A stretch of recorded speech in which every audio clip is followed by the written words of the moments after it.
こんにちは、ネイジの猪俣です。いつもチャンネルをご視聴いただきありがとうございます。掲載号の紹介が続きますが、今回は、NHK 素敵にハンドメイドの5月号の掲載作品の紹介をさせていただきます。このチャンネルでは初心者様にも分かりやすいように丁寧に音声で解説する動画を配信しています。よかったらチャンネル登録の方をしていただいて、最新動画の方もチェックしていただけると嬉しいです。またね、過去に布小物とかバッグなど制作の様子紹介していますので、そちらもご覧になっていただけたらと思います。今回はこちらの作り方の紹介はないんですけれども、リュックを作っている時の実際の制作の様子を紹介する動画の方も準備をしていますので、そちらの方はまた改めて公開させていただこうと思いますので、よかったらチェックしていただけたらと思います。型紙の紹介はございませんので、こちらの本紙の方をお手元にご用意いただいて、一緒に作っていただけたらと思います。音声での解説の予定は、今のところはない予定です。はい、では早速ですね、作品の方紹介していきたいと思います。今回は5月号ということで、ちょっとね春っぽい作品で、前回もね以前もこのローズの柄で作った作品を掲載させていただいたことがあるんですけれども、結構ね気に入っているクラシカルなローズの生地なんですけれども、今回ねリュックというお話をいただいた時に、やっぱりこの生地使いたいなと思って、今回ね使わせていただきました。で、作品どんな感じかなってなるんですけど、こちら後ろ面ですね、ポケットがついています。普段使いでも使っていただけるような感じでデザインしています。なので前面は結構ねすっきりした感じで、ポケットなど一切つけずにすっきりしてこの柄の方を生かしています。で、背面にするとここにポケットがついていて、これが実際はですねこう仕切りとかなく、このマグネットで開閉できるようにしてみました。で、ある程度この深さを作ることで、ここにちょっとお財布とか入れてここでつなげておくっていうことができるような、ちょっと安心なこう深さにしています。浅いとねこう防犯上良くないかなと思ったので、このような感じにしました。以前はこういうリュックのタイプはここに仕切りなどつけていたんですけれども、今回はマグネットボタンで開閉できるようにしたので、ここの部分ですね、結構いろいろこう横に入れたりとか自由度が効くかなっていうふうに感じております。あとここに D カンをつけてみました。ここにつけることでチェーンなどでこうスリとか防止になるかなと思って、チェーンなどでお財布をつなげておいてここに入れておくということもできるようになっています。こんな感じで結構ねすっきりしたデザインなんですよね。で、マチもそんなに大きくしなかったんですけれども、だいたい11センチぐらいの幅で取っています。で、今回ね普段使わないんですけれども、このリュック用のファスナーっていうのをたまたまですね、今年はちょっとリュックを作ろうかなと思っていたので、こちら昨年だったかな、取り寄せていました。なのでこちらをね早速使ったところです。ちょっとね普段のファスナーとはちょっと違うような感じのデザインですね。ここがね金属っぽく見えるんですけれども、プラスチックの感じの質感になっています。あとここの幅があるので、実際に普段のファスナーで50センチで作ったりとかすると、ここね狭まっちゃうんですけど、ここが結構ゆとりがあるというところもあって開けやすくはなっています。で、こういうふうにマチをつけて、内側はこんな感じでバッグの中がね明るくなるようにとえんじの色を使いました。朱色の感じの色ですね。で、内側にはここに仕切りのポケットを加えているので、こうマグとか入れたりとか、出し入れの頻度が高いものをあまり入れることはないと思うんですけれども、予備で持ちたい時とかにこうペットボトルを入れてもこうグラグラしないような感じで、背中側の方にポケットをつけています。で、あとはもうすっきりさせてリュック自体が軽くなるような感じで考えています。この底で使ってる帆布は、こちらは11号の帆布を使用しています。今回2種類のリュックを使っていますので、こちらはまた帆布の種類を変えています。で、内側に使った生地と同じ共布をこういうふうに外側にアクセントに加えてみました。で、ポケットの方もここでちょっとねこうボーダーのように見えるような感じでアクセントに加えています。なので内側はこうつながったような感じになっています。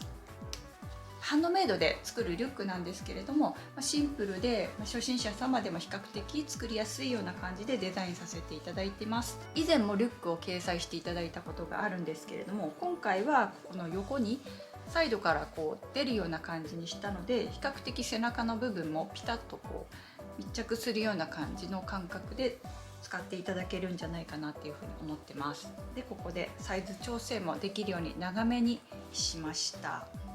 でこう持ち手がこうついてるので、こうね引っ掛けて収納する時にも便利な感じです。で見た目はですね、今回は A4 サイズギリギリ入るという感じのサイズ感でということだったので、少しね実際に小さめにはなっています。なのでパソコン入れたりするのにはちょっと小さいかなという感じのサイズ感です。このローズの生地はリネン 100% なんですけれども、このままで仕立てるとどうしても薄すぎちゃうので、この裏地には接着キルトを貼って、しっかりとした仕立てになるように仕上げています。で内側にしたこちらの朱色の生地の方は綿オックスの生地になっています。はい、そしてもう一つですね、作ったのがヌビキルトのリュックになります。一番最初にこちらだけで仕上げようかなと思ったんですけど、せっかくなので素材を変えてリネンで作ったものになります。でこちらのヌビキルトは1枚でも十分ね仕立てるとしっかりした形になるアイテムではあるんですけれども、今回あえてまた今度そこの方はですね 9.5 号帆布というふうに使い分けをしてみました。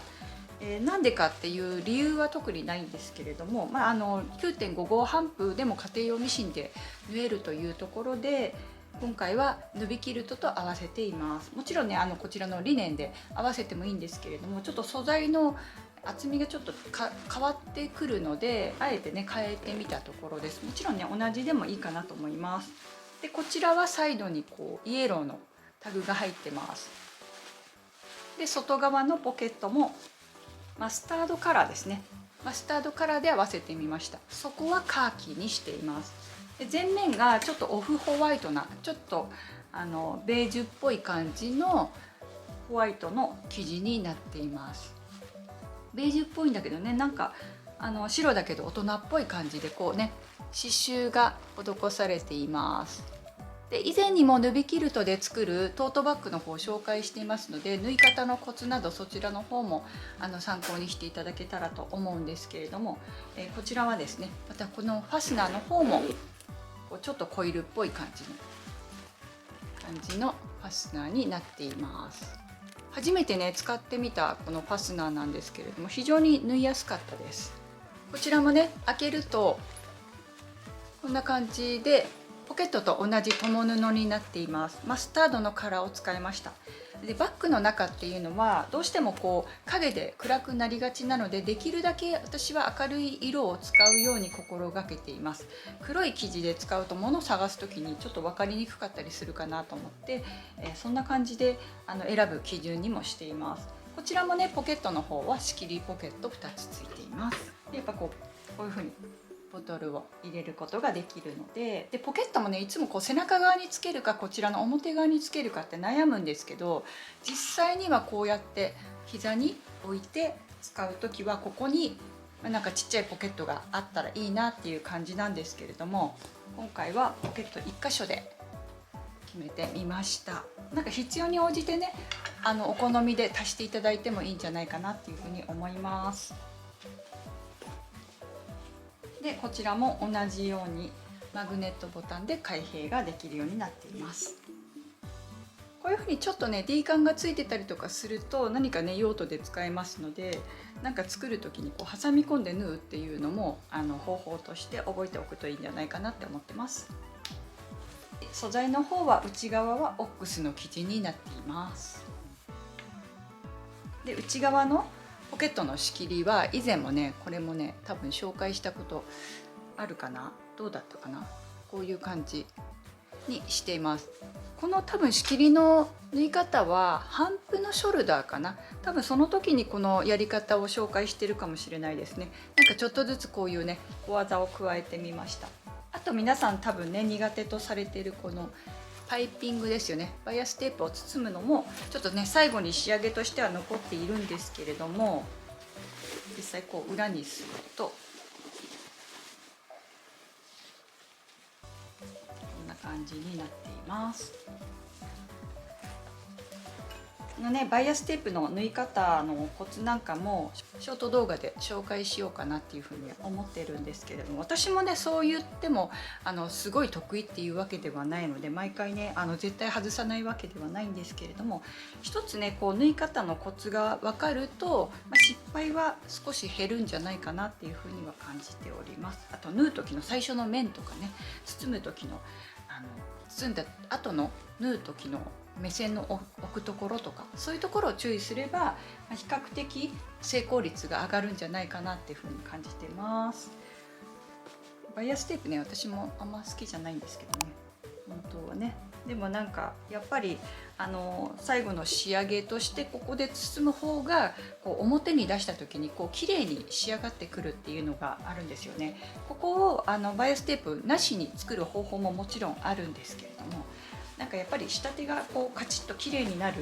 方がいいなって思うリュックとかはできるだけこのような感じの仕上げ方にしています。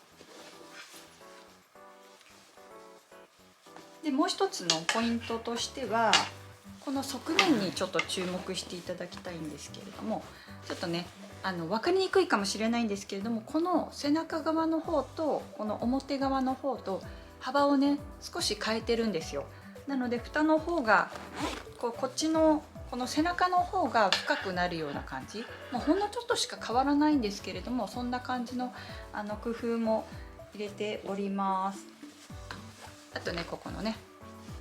この背中のところがピタッとなるのもいいですよね。ちょっとね背負ってみましょうか。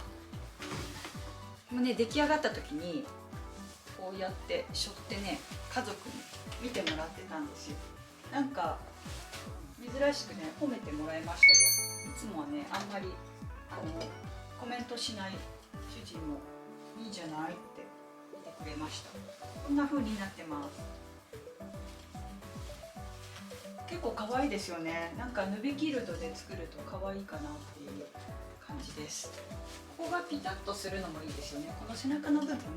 がこうキュッとなるっていうのもここにあるからやっぱりピタッとしてきますよね。あんまりレシピではパーツが増えるので紹介したことなかったんですけれども、やっぱりねこれにはこういう方がなんかスマートだしおしゃれに見えるかなっていうふうに感じてます。でもう一つの方も背負ってみようかなと思います。もう一つの方がこんな感じ。どうです？可愛くないですか？なんか大人っぽいですよね。あとショルダーをちょっと下げて、上すぎるなと思ったら少し下げて調節もできます。こんな感じで調節もできるので、どうだろう、これ後で編集するときに私見てみようと思うんですが、こんな感じ。どうですかね。私がモデルになって本が売れなくなると困るので、この本に載ってるモデルさんのなんか編み物とか今回たくさん載ってて可愛いです。こんな感じで紹介していただいてます。すごい可愛いですよね。モデルさんがねすごい素敵に背負ってくれてるのでとても嬉しい。なのでちょっと今回は小ぶりな感じのデザインです。こういう風にちょっとお散歩行ったりとか、ちょっと図書館行こうかなとか、お友達とランチとか、少し買い物して荷物が増えそうだなっていう時にこのぐらいのリュックでいいと思います。あとはよく私はこのトートバッグを使うんですけれども、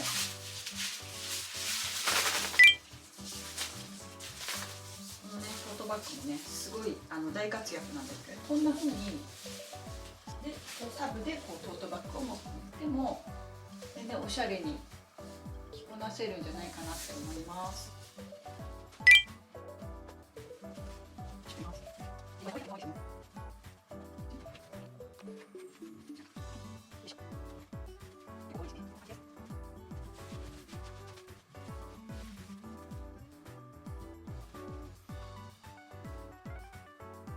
はい、いかがだったでしょうか。5月はねお出かけのシーズンでもありますので、作ってみたいなっていう気持ちになっていただけたら嬉しいです。生地の方もね参考にしてください。